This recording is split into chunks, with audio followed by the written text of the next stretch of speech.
আসসালামু আলাইকুম। কুকিং স্টুডিওর আজকের পর্বে আপনাদেরকে তৈরি করে দেখাচ্ছি নুডলস দিয়ে খুব মজার একটা চপ বা কাটলেটের রেসিপি। এটা বাচ্চারা খুব পছন্দ করবে, সেই সাথে সামনে রোজা আসছে। আপনারা চাইলে ইফতারের টেবিলেও এই কাটলেটটা রাখতে পারেন। এর জন্য আমি 1 প্যাকেট ইনস্ট্যান্ট নুডলস নিয়েছি।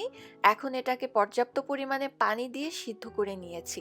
আপনারা পছন্দের যে কোনো কোম্পানির নুডলস ব্যবহার করতে পারেন। সিদ্ধ করে নেওয়ার পরে পানিটা ছেঁকে সরিয়ে নিয়েছি। এবার একটা বাটিতে নিয়ে নিলাম।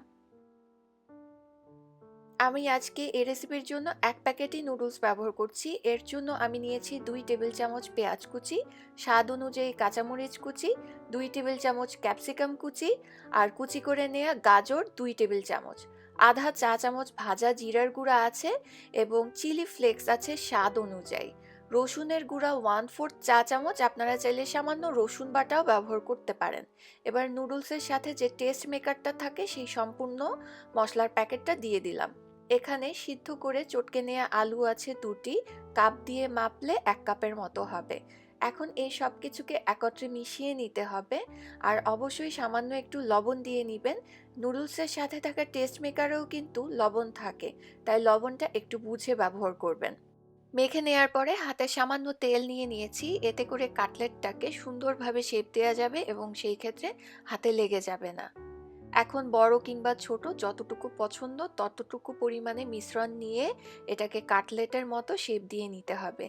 আমি আজকে চ্যাপ্টা শেপ করছি, আপনারা কিন্তু চাইলে এটাকে গোল বলের মতোও করতে পারেন কিংবা পাতার মতোও করতে পারেন, আপনাদের যেভাবে ভালো লাগে।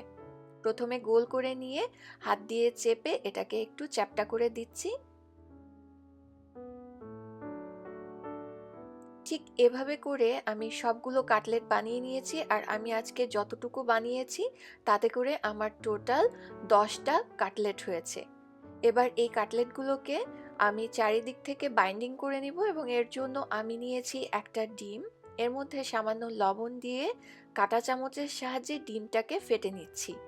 এখন একটা একটা করে কাটলেট নিয়ে খুব ভালোভাবে ডিমের মিশ্রণে চুবিয়ে নিতে হবে।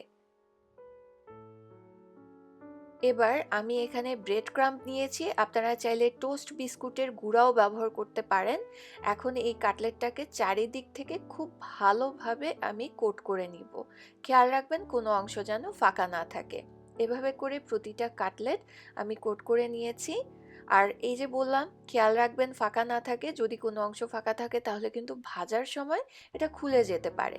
এ কারণেই ভালোভাবে কোট করে নিয়ে এটাকে 10 মিনিটের জন্য নর্মাল ফ্রিজে রেখে দিয়েছিলাম। এতে করে কাটলেটটা আর তেলে খুলে যাবার কোনোই চান্স থাকবে না। ঠিক 10 মিনিট পরে নর্মাল ফ্রিজ থেকে বের করে আমি ডাইরেক্ট তেলের মধ্যে ভেজে নিচ্ছি।